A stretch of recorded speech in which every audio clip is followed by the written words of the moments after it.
Haleluya, saudara yang kekasih dalam nama Tuhan. Kita bersyukur kepada Tuhan sebab Tuhan baik dan Dia terus menyertai kita hingga saat ini. Ini hari kita merayakan kenaikan Kristus ke surga. Kita rayakan penuh sukacita, sebab itu membuktikan Allah kita hidup, Allah kita luar biasa, bahwa Yesus Kristus adalah Allah. Kita akan buka Alkitab kita Kolose pasal 3 ayat 1 sampai ayat 4. Haleluya. Saya akan memberi tema firman Tuhan, tuntutan kenaikan Kristus. Ya, kalau saudara runut khotbah saya, kematian, kebangkitan, kenaikan itu kok serba tuntutan sih, gitu ya. Ya, karena kadang umat Tuhan sibuk dengan perayaan-perayaan, tapi nggak ngerti apa yang diminta oleh perayaan itu dari kita.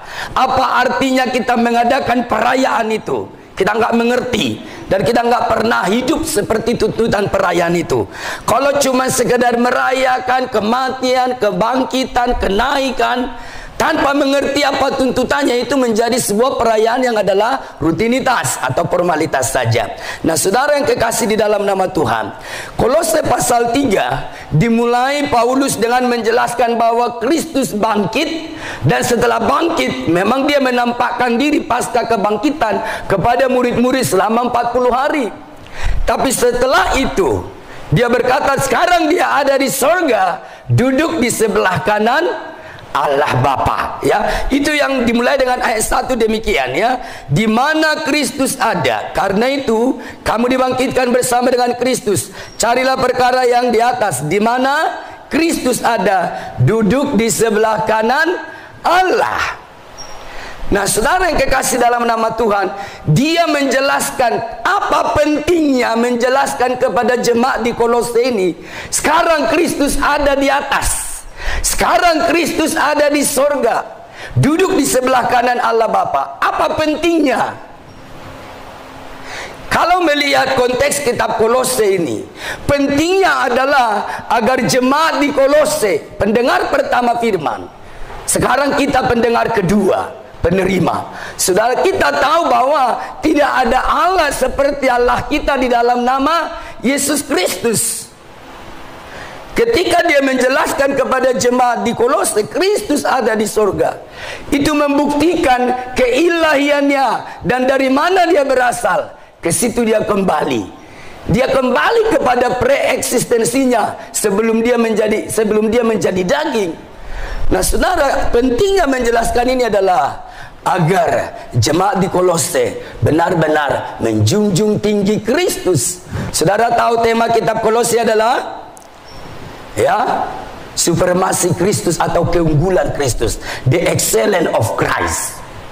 Kalau Kristus tidak bangkit dan naik ke surga, Dia bukan Kristus yang unggul di atas segala sesuatu. Jadi jemaat di Kolose berada dalam sebuah godaan tidak mengunggulkan Kristus. Makanya Paulus menjelaskan keutamaan Kristus kepada mereka. Tidak ada yang seperti Kristus. Sekarang lihat Dia naik ke surga, Dia duduk di sebelah kanan Allah Bapa. Apakah cuma jemaat di Kolose yang kadang mengalami kegoncangan tentang keutamaan Kristus? Umat Tuhan zaman now pun kadangkala tidak melihat Kristus sebagai yang terutama, lupa tentang keunggulan Kristus. Kadang jemaat Tuhan sekarang mulai menoleh kepada perkara-perkara lain yang lebih menarik dari Kristus. Seolah-olah ada hal-hal lain yang lebih menarik dari Kristus. Oh, Paulus berkata kepada jemaat di Kolose, tidak ada hal yang lebih unggul, yang lebih hebat, yang lebih menarik dari Kristus. Dan ini pun disampaikan kepada kita sekarang melalui perayaan Kristus. Saya mau berkata kepada semua jemaat Tuhan, tidak ada yang lebih unggul dari Kristus. Yang percaya katakan, tidak ada. Makanya saudara, junjung tinggi Kristus. Ada dua kitab perjanjian baru yang sangat menekankan supremasi Kristus, keunggulan Kristus atas segala sesuatu, Kolose dan Ibrani. Tentu kedua penerima kitab ini kadang goyah, kadang menoleh, kadang lupa, kadang mau digoda untuk tidak mengunggulkan Kristus. Ya, tapi kita saat ini dalam perayaan ini, Dia segalanya, Dia yang unggul. Katakan seperti pujian berkata, Yesus, dalam namamu ku bertelut, karena Engkau yang layak disembah. Dan firman Allah di Ibrani berkata, Dia duduk di sebelah kanan Allah Bapa sebagai pendoa syafaat buat kita. Saudara yang kekasih, saudara tahu salah satu tugas Yesus sebagai imam besar adalah Dia berdoa buat kita. Lihat aja di Injil Lukas, sebenarnya sebelum Petrus jatuh dalam dosa, Yesus berkata, Simon, Simon, berapa kali kau sebenarnya mau dicobai oleh iblis, tapi aku sudah berdoa buat kamu. Di Yohanes 17 dia berdoa, dan sekarang dia di sana sebagai pendoa syafaat buat saya dan saudara. Kalau saya pribadi selalu menyadari, kenapa di saat-saat saya sudah tidak mampu, kenapa di saat-saat saya tidak berdaya, kok saya bisa kuat lagi? Saya tahu ada pendoa syafaat saya, Imam Besar Agung yang ada di sorga, duduk di sebelah kanan Allah Bapa. Dia yang berdoa. Saya pikir bukan cuma saya, jemaat Tuhan juga kadang-kadang, aduh sudah nggak mampu, sudah bingung. Tapi kita punya pendoa syafaat yang hebat, yang unggul di atas segala sesuatunya, melebihi segala sesuatunya. Sekarang dia ada duduk di sebelah kanan Allah Bapa. Kalau ini merupakan pembuktian supremasi Kristus, kalau Kristus lebih unggul dari segala sesuatu, apa yang dituntut dengan dibuktikan melalui kenaikannya ke surga? Apa yang dituntut? Kenaikan Kristus dari kita. Saya akan menyampaikan 3 hal buat kita saat ini. Yang pertama adalah, kalau engkau percaya, if you believe, Dia terutama dan Dia ada di surga sekarang. Yang pertama yang kita harus lakukan adalah, carilah perkara yang di atas. Orang yang percaya Kristus lebih dari segalanya, dilihat dari actionnya. Dia mencari perkara yang di atas. Siapa yang di atas? Ya, Kristus itu sendiri. Bapak Ibu, kalau kita mau merayakan kenaikan Kristus dengan benar, kita harus rayakan dengan kita mencari Dia. Saudara, dalam terjemahan bahasa Inggris, saya melihat ada 3 item dalam terjemahan yang berbeda. Apa pengertian mencari perkara yang di atas? Tadi saya lihat di situ, set in your heart, set in your mind, set in your sight. Taruh di hatimu itu perkara-perkara yang di atas. Taruh di pikiranmu perkara yang di atas lebih dari semua. Bahkan taruh dalam pandanganmu. Pandang kepada perkara yang di atas lebih dari segalanya. Artinya apa? Pikiran kita, hati kita, penglihatan kita didominasi oleh perkara-perkara yang di atas. Ungkapan perkara-perkara yang di atas bicara tentang surga. Jadi kalau kita mau menghargai kenaikan Kristus, kita harus heaven minded. Dikit-dikit berpikir tentang surga. Siapa yang duduk di sana sekarang? Apa situasi di sana? Ayo jujur, dalam sehari berapa jam waktu yang kau pakai untuk memikirkan Kristus yang ada di atas? Atau mikir duit terus? Jujur. Ya, di Sumatera banyak namanya si jujur. Jadi saya mau berkata, jujurlah jujur. Berapa jam? Bahkan saya sebagai pelayan Tuhan kelihatannya sibuk, buka Alkitab, buka itu, jalan ke sana ke situ, doa syafaat ke sana kemari. Karena di pasal 2 Kolose ini ada orang rutinitasnya sepertinya begitu rohani, tapi without Christ. Bukan masalah kelihatan sibuknya kita, terlihat sangat sibuk, tapi Kristus tidak menjadikan kandungan utama di dalam hatiku. Set in your heart, taruh di hatimu siapa yang ada di atas. Kita tidak bisa menghakimi dan mendeteksi satu sama lain, tapi Kristus melihat hati kita, melihat pikiran kita. Kalau kita satu sama lain yang menilai, bisa sering keliru. Gembala aja sering keliru. Ini begitu rohani. Itu penilaian gembala. Tapi sekarang izinkan Kristus yang menilai kita. Apa yang mendominasi kandungan hatimu dan pikiranmu sekarang? merayakan kenaikan Kristus, bicara tentang melihat kandungan apa yang ada di hati kita. Apakah hatimu didominasi tentang perkara-perkara yang di atas? Kristus, Yesus, Yesus. Apakah saudara begitu bangun pagi langsung berseru Yesus, atau langsung raba-raba di mana HP?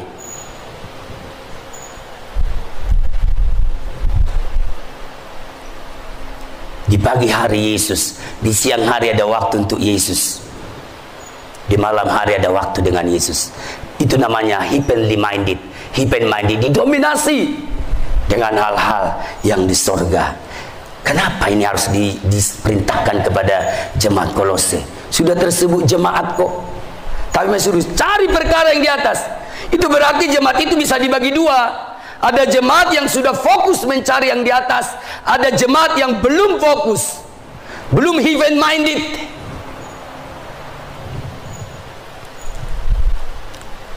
Maka itu diperintahkan. Salah satu hal yang salah di jemaat di Kolose yang diperingatkan, rupanya jemaat di Kolose ini hati dan pikirannya itu dinominasi filsafat kosong. Kita lihat itu di dalam Kolose pasal 2 ayat 8. Firman Tuhan bilang begini ya kepada mereka, hati-hatilah supaya jangan ada yang menawan kamu dengan filsafatnya yang kosong dan palsu, menurut ajaran turun-temurun dan roh-roh dunia, tetapi tidak menurut Kristus. Jadi ada orang menjadi jemaat, tapi sebenarnya dia dikontrol oleh peraturan-peraturan duniawi, dikontrol oleh khususnya filsafat. Saya mau sedikit ngomong filsafat. Gak apa-apa engkau sibuk dalam pelayanan, setan gak terlalu keberatan. Kalau fokusnya gak tepat, gak masalah bagi setan. Kalau ternyata kesibukan kita dalam pelayanan sibuk sama dengan kelas filsafat yang antroposentris, tidak ada filsafat dunia yang teosentris, cenderung malah filsafat, karena tujuan filsafat adalah melayani rasio, yang sering adalah filsafat nanti mengabaikan Kristusnya, teosnya. Dan itu bahaya di jemaat Kolose. Kasihan kita kalau sibuk dalam mengiring Tuhan, ternyata minded kita minded filsafat, dan kita merasa hebat dengan filsafat itu. Memang pada abad 14 telah muncul filsafat modern, tapi saudara tahu filsafat tidak mendahului teologi ya. Otaknya filsuf itu loh dari Tuhan. Jangan terjebak ini jemaat di Kolose, mutar di filsafat kosong. Kosong kenapa kosong? Karena tanpa Tuhan kelihatan begitu enak didengar, begitu pintar, begitu intelek, tapi tidak ada Kristus. Kosong. Begini mau merayakan kenaikan Kristus. Saudara yang kekasih dalam nama Tuhan, diberkatilah kita kalau hati kita dikuasai oleh Kristus dan perkara-perkara yang ada di surga. Cari itu, set in your heart, set in your mind. Seluruh hidup kita dipenuhi oleh Kristus, oleh kerajaan surga, oleh perkara-perkara yang ada di atas, perkara-perkara yang di surga. Saudara, heran loh kalau kita mengiring Tuhan tapi kita tidak pernah merindukan Yesus, kita tidak pernah memikirkan surga, kita tidak pernah memikirkan kondisi di surga. Ya, di dalam kitab Roma, ya saya nggak persiapkan ayatnya, di sana dikatakan hal kerajaan surga itu bicara tentang kuasa, kebenaran, dan sukacita. Saudara kekasih, saya tidak melihat di situ surga itu ada filsafat, tapi ada kebenaran, yaitu firman Allah yang langit dan bumi akan lenyap, tapi firman ini tidak akan berlalu. Saya tidak menentang filsafat sama sekali, tapi mari jadikan filsafat menjadi pelayan kebenaran, pelayan teologia. Yang dalam istilah teologia disebut itu adalah filsafat itu harus semestinya menjadi teologia ansilia, pelayan teologia. Jangan jadi filsafat tinggi lalu Kristus digeser, itu filsafat kosong. Dan jemaat di Kolose berada dalam ancaman itu. Itu sebabnya ya Paulus mengingatkan, dia ada di atas, lihat ke atas. Filsafat itu di bawah, dilahirkan oleh orang-orang yang ada di bumi ini. Lihat ke sana, cari dia, penuhi pikiran kita dengan Kristus, penuhi hati kita dengan Kristus, penuhi pikiran kita dengan berita-berita tentang surga. Nah saudara kekasih, Ini yang pertama. Dan saya ulang tadi, berapa jam engkau kepikiran tentang kuasa Allah di sorga yaitu Roh Kudus? Berapa jam engkau sehari berpikir tentang firman? Ada waktu membuka firman Tuhan? Bahkan waktu doa pagi live streaming, apa jemaat Tuhan benar-benar bisa bangun mendengar? Bolong-bolong Pak Gembala, masih syukur bolong-bolong, tinggal tempel bolongnya. Kalau tidak bangun sama sekali. Halo, haleluya. Gembala live streaming, jemaat ikut menyembah di pagi hari. Itu cara bahwa kita memenuhi hati kita dengan Kristus. Start dari pagi hari. Karena banyak ahli bilang gini, bagaimana kita mewarnai hari jam pertama kita di pagi hari? Itu katanya, apa yang kita lakukan di jam pertama di pagi hari, itu akan ikut mengontrol kita sepanjang satu hari. Makanya saudara, doa pagi salah satu cara menaruh Kristus di dalam hati kita. Set in your heart, menaruh perkara-perkara yang di atas di dalam diri kita. Yang kedua, apa tuntutan kenaikan Kristus yang ada di atas sekarang? Menurut Kolose pasal 3 ayat 1 sampai 4, yang kedua adalah kalahkan daya tarik bumi, daya tarik duniawi atau pesona bumi ini. Itu kita lihat tadi di dalam ayat yang kedua. Pikirkanlah perkara yang di atas, bukan yang di bumi. Jadi yang kedua adalah, saudara yang kekasih, ya, bukan yang di bumi. Kalahkan. Jangan fokus kepada perkara-perkara duniawi atau bumi, tapi pikirkanlah perkara yang di atas. Jadi ini barengan pasangannya. Kita nggak bisa melakukan poin 1 tadi kalau kita tidak melakukan poin 2. Poin 1 kita sukses kalau poin 2 kita lakukan dengan baik, yaitu kita mengalahkan ya pikiran-pikiran yang duniawi, pesona duniawi. Ya, waktu saya mengikuti kelas pemuritan dosen, saya senang sekali kepada pengajarnya. Dia bertanya kepada kami, kenapa pesawat ini, ya, pesawat ini katanya dia membutuhkan daya yang sangat besar sebelum dia take off, atau waktu dia sedang terbang di atas, atau mau landing. Kami ditanya, saudara, suruh mikir, di mana pesawat ini butuh daya yang besar? Waktu take off. Kenapa yang dibutuhkan itu pas mau naik itu butuh daya yang sangat besar? Alasannya adalah karena apa? Gravitasi bumi, nggak iso terbang. Kita tidak boleh meremehkan bumi ini. Gravitasinya ini besar loh. Kalau untuk secara teologis yang berkata pesona dunia ini besar. Makanya saudara, heaven minded nggak bisa kita miliki kalau nggak disertai dengan tindakan kedua. Kalahkan semua hal-hal yang duniawi. Dalam 1 Yohanes dikatakan, bumi ini adalah bicara tentang keinginan mata. Itu contoh perkara-perkara bumi ini, keinginan mata. Nah, saudara yang kekasih dalam nama Tuhan, itu harus kita kalahkan dengan segala tawarannya. Pesona dunia ini macam-macam. Banyak hal yang ditawarkan oleh dunia ini kepada kita. Dan pada hari kenaikan Kristus, ketika kita merayakannya, ini sebuah perintah kepada kita. Jangan mencari dan memikirkan terus perkara yang di bumi. Memang sepertinya begitu menarik. Ya, begitu menarik. Tapi itu akan menghalangi kita untuk fokus ke surga dan bersyukur kepada Tuhan. Kita lihat di situ diperjelas di ayat 5. Jadi kenapa saya pakai poin kalahkan? Fokus ke yang di atas, bukan yang di bumi. Ada penjelasan tentang yang di bumi di ayat 5 itu dikatakan begini. Karena itu matikanlah dalam dirimu segala sesuatu yang duniawi, yaitu apa? Percabulan, kenajisan, hawa nafsu, nafsu jahat, dan juga keserakahan yang sama dengan penyembahan berhala. Saudara, itu punya pesona loh. Percabulan punya pesona enggak? Punya. Kalau enggak, kenapa orang jatuh ke dalam percabulan? Perzinahan punya pesona, perselingkuhan punya pesona? Punya. Jangan remehkan daya tarik bumi ini. Itu ada pesona, saudara. Makanya dikatakan mengingat Kristus ada di sorga sebagai imam besar, matikan. Kata matikan berarti padam, kalah. Kalahkan itu semua yang worldly itu, duniawi. Saya melihat sebuah khotbah ibu gembala di di medsos, lalu dibuat di situ kayak kalau Pak Ishak buat tulisannya itu loh. Dia bilang gini iblis tidak menghalangi kita melayani Tuhan asal melayani dalam keduniawian. Wah, tak pikir-pikir benar juga.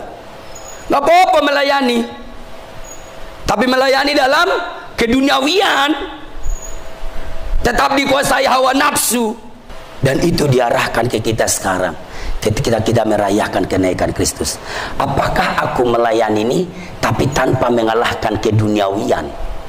Setiap hari menjadi kesempatan bagi kita diproses dan dinaikkan level kita, agar pelayanan kami bukan pelayan keduniawian. Pelayan keduniawian apa? Sambil melayani tapi kita dikuasai nafsu.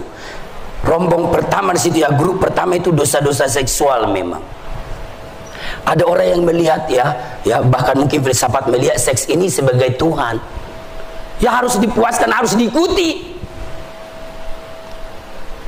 Tapi Alkitab berkata beda loh. Makanya di pasal 2 hati-hati dengan filsafat. Enggak apa-apa, memang kamu kan terdiri dari materi. Materi itu selamanya jahat, gak bisa dibunuh, itu gak bisa. Jadi nafsu jahatmu itu gak bisa dibunuh. Filsafat akan benar-benar mengorangkan kita katanya sebagai orang, tapi bukan sebagai gambar dan rupa Allah. Tapi Allah berbicara berbeda. Kalau engkau melayani Tuhan, mengiring Tuhan, matikanlah yang duniawi. Itu pesan Tuhan pada hari kenaikan. Apakah kita mau mendengar pesan yang kedua ini? Matikan. Itu yang dibilang Petrus dan Yohanes. Dunia ini bicara tentang keinginan mata. Keinginan mata kita ini aneh-aneh. Yang gak perlu kita lihat, pingin kita lihat. Yang gak perlu kita miliki, pingin kita miliki. Jangan tanya, ya itu Pak Pendeta, kenapa begitu kita ya? Kenapa kita begitu Pak Pendeta ya? Ya Alkitab sudah menjelaskan, kita masih dalam daging yang belum dimuliakan dan penggoda itu ada. Roh-roh dunia ini memberi pesona. Kadang-kadang kita begini, loh kok bisa ya aku ketemu hal begini? Saya loh nggak pernah menginginkan. Memang sampean tidak menginginkan. Siapa yang menawarkan? Roh-roh duniawi ini ditawarkan. Makanya ngapain dikalahkan kalau nggak ada yang menawarkan? Ya toh? Sama kayak Hawa, kok bisa jatuh ya? Ya ada si penggoda di situ. Kejadian pasal 3 bilang, "Hai Neng," katanya gitu kan. Kalau dibilang Neng langsung senang. Dipanggil Neng, lupa. Memang setan itu cirinya mengangkat dulu. Karena kalau kita belum lupa diri, dia nggak bisa kalahkan kita. Makanya bilang, "Hai Neng." Kan kita nggak tahu semua detailnya ular itu kok bisa goda Hawa loh, sampai lupa tanya suaminya. Jadi jangan bilang, aku nggak pernah berpikir sebelumnya, kenapa saya ketemu dengan hal jelek ini? Dunia menawarkan, dunia punya daya tarik. Ada kuasa-kuasa duniawi katanya tadi. Roh-roh duniawi. Karena Kristus ada di atas, fokus ke atas. Dengan kuasa yang dari atas. Termasuk kuasa yang di atas kan? Lukas 24, engkau akan diperlengkapi dari kuasa dari tempat yang maha tinggi, kuasa dari surga. Kita kalahkan semua tawaran. Saya ngerti, saya dan jemaatnya sama aja. Kalau saya jatuh, saudara jatuh itu pasti karena godaan. Gak mungkin pendeta gak pernah digoda. Saya ngerti karena godaan, tapi kita harus lihat firman. Firman menyuruh kita berkuasa atas segala godaan, termasuk kepada Kain kan? Tuhan bilang apa? Dosa sangat mengintip, nafsu iri hatimu lagi muncak, dan klimaks dari iri hati adalah membunuh orang kepada siapa kita iri. Lalu Tuhan bilang apa ke Kain? Ayo kuasai. Dunia sedang menawarkan bahwa kau harus membunuh adikmu. Ada tawaran, ada potensi. Maka jangan remehkan. Saya kadang, kalau kita meremehkan dunia, roh dunia, meremehkan setan, lalu apa penjelasan firman Tuhan untuk berkata, lawanlah dia. Kalahkan, matikan semua. Itu yang dituntut Kristus yang ada di sorga. Bisa bilang amin? Bisa menangkap kerinduan Yesus yang ada di sorga? Biarlah perayaan kenaikan Kristus setiap tahun membuat kita makin mengerti. Yesus mau aku berkemenangan akan dunia. Memang dunia ini punya gravitasi yang besar, sampai pesawat mau naik aja punya daya yang sangat besar. Coba saudara, ada kan orang-orang capture foto ini lompat, sepertinya tinggi padahal itu 1,5 meter paling tinggi itu. Itu kan trik kamera. Saudara nggak bisa lompat. Siapa yang bisa lompat 1 meter sekarang supaya kita pertontonkan?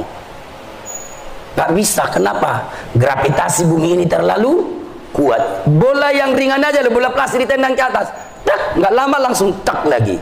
Apalagi kalau saudara saya lempar ke atas, lebih cepat dari bola jatuh ke bawah, langsung geblak. Itu analogi bahwa daya tarik dunia ini begitu kuat. Tapi orang yang memiliki Kristus yang unggul atas segalanya, inilah tugas kami, kalahkan dunia. Nah saudara, kalahkan dosa, kalahkan bumi, kalahkan yang duniawi. Haleluya. Yang terakhir, apa tuntutan kenaikan Kristus ke sorga dari saya dan saudara? Yang ketiga di ayat 4, nantikan kedatangan Kristus kali yang kedua. Haleluya. Ayat 4, apabila Kristus yang adalah hidup kita menyatakan diri kelak, kamu pun akan menyatakan diri bersama dengan Dia dalam kemuliaan. Cerita tentang kenaikan Kristus penting. Karena apa? Coba satu orang baca Kisah Rasul 1 ayat 11. Bilang apa di situ? Menarik, ini doktrin. Kita harus tahu. Banyak orang sekarang nggak percaya Kristus datang. Itu sebabnya katanya mereka sibuk dengan hawa nafsu, makan dan minum seperti di zaman Lot dan Sodom dan Gomora. Ayo, Kisah Rasul 1 ayat 11. Dan berkata kepada mereka, hai orang-orang Galilea, kenapakah kamu berdiri melihat ke langit? Yesus ini yang terangkat ke sorga meninggalkan kamu akan datang kembali dengan cara yang sama seperti kamu melihat Dia naik ke sorga. Bisa bilang amin? Ketika kita merayakan kenaikan Kristus, itu event untuk mengingat perintah Tuhan. Yesus Kristus yang kau lihat naik ke sorga di atas awan-awan kan naiknya. Dia akan datang dengan cara yang sama. Makanya di kitab Yudas dikatakan Dia akan datang di atas awan-awan bersama dengan orang-orang sucinya.